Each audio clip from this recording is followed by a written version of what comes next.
Le 15 décembre 1934 paraissait dans le toujours excellent « Je suis partout » la critique de François Vineuil du film soviétique « Les joyeux garçons », texte intégral. Voici, après l'ennuyeux et grimaçant Orage, un nouveau spécimen du cinéma russe 1934, enfin dépourvu de toute prétention didactique et sociale. Cette fois, c'est bourgeois à plaisir.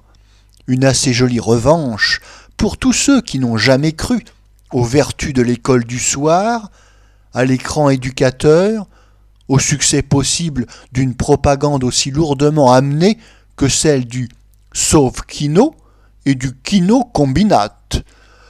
On l'avait prévu. Les moujiks et les ouvriers des brigades de choc veulent eux aussi des opérettes bien clinquantes, du jazz, des sentiments et des girls.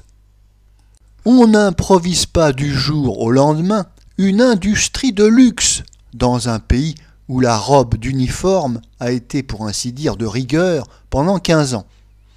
Les dames vedettes feront bien de suivre des cours de maquillage.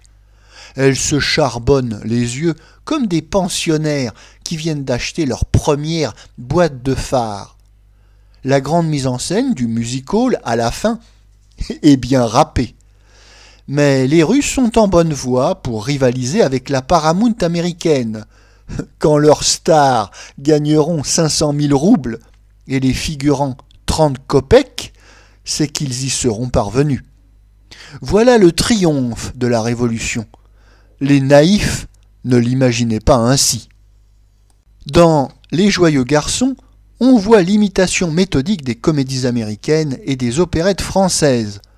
Tout ce qui aurait pu subsister de russe en est méthodiquement banni, même dans la musique. Il y a d'ailleurs des idées amusantes.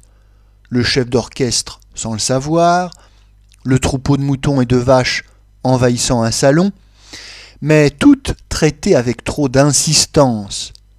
Les acteurs mâchent leurs mots avec une lenteur calculée, comme s'ils n'avaient qu'une très médiocre confiance dans la sensibilité du microphone.